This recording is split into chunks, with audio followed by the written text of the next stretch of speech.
Think about the last time you were bored. Not just waiting in line for 30 seconds before pulling out your phone. I mean really bored, sitting with nothing to do, no screen, no distraction, no noise. If you can't remember the last time, you're not alone. Most people today have designed their lives so they never feel bored again. But here's the paradox. Boredom isn't the enemy. Boredom is the signal that you're alive. It's the space where meaning gets built. And without boredom, without that empty space in our minds, we can't notice the real chains that bind us. The cost of never being bored is never being free. We live in an era of constant stimulation, phones buzzing, social feeds refreshing, notifications every few minutes.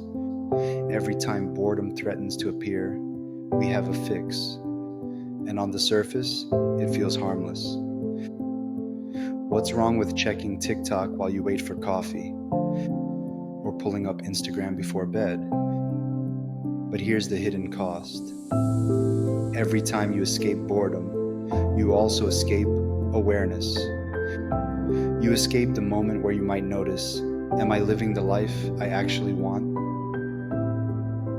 Boredom is the space that reveals the truth about our time, and when we eliminate it, we eliminate the very conditions we need to make conscious choices. Without boredom, you can work harder than ever, fill your days with activity, and still feel empty. Because you're never stopping long enough to ask, what am I really working for? In my book, The True Cost of Living, I describe this as the treadmill. You run faster, but you don't move. And constant distraction is the lubricant that keeps the treadmill going. It keeps you too busy to step off and look around. The ancients knew this. Seneca, the Stoic philosopher, wrote, "It is not that we have a short time to live, but that we waste much of it." When did people waste it? Not by being bored, but by filling their time with noise, with shallow pursuits, with things that felt urgent, but were meaningless. Plato's allegory of the cave isn't just about shadows on a wall, it's about attention. People chained in the cave were constantly stimulated by shadows, tricks of light, endless entertainment. They mistook motion for reality. It wasn't until someone was willing to endure the silence, the emptiness, the discomfort.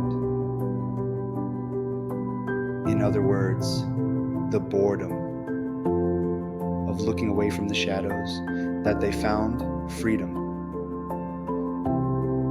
Nietzsche called boredom the wind stillness of the soul, the pause before a storm, the silence before breakthrough.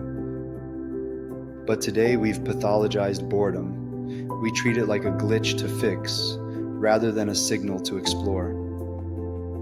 And so, we've built a culture that flees boredom at all costs. And in fleeing boredom, we flee freedom. What's the price of never being bored? The price is your time. Because when you eliminate boredom, you also eliminate reflection. And without reflection, you don't notice the subscriptions piling up, the payments you've automated, the job that drains you, the years slipping by.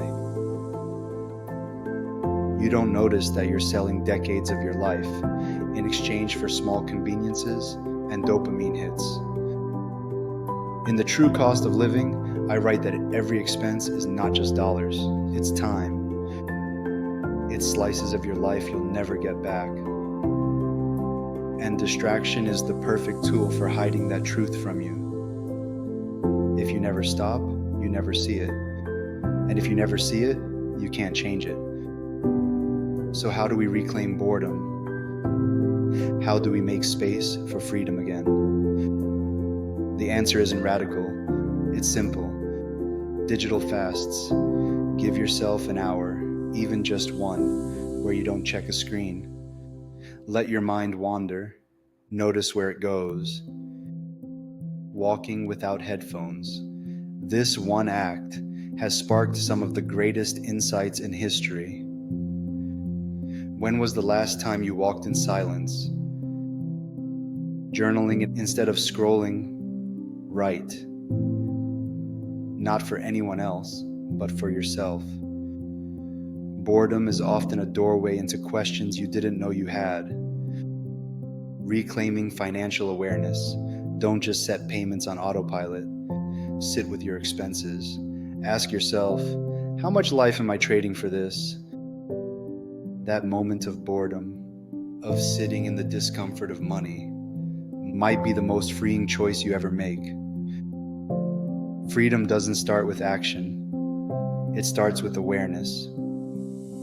And awareness only comes when we stop filling every gap with noise. So yes, you need to be bored. Not because boredom itself is fun, but because boredom is the gateway to truth. Without boredom, you'll never notice the treadmill you're on. You'll never step back to see how much of your life has already been sold. But when you create space for boredom, when you stop, sit, and notice, you unlock the possibility of change.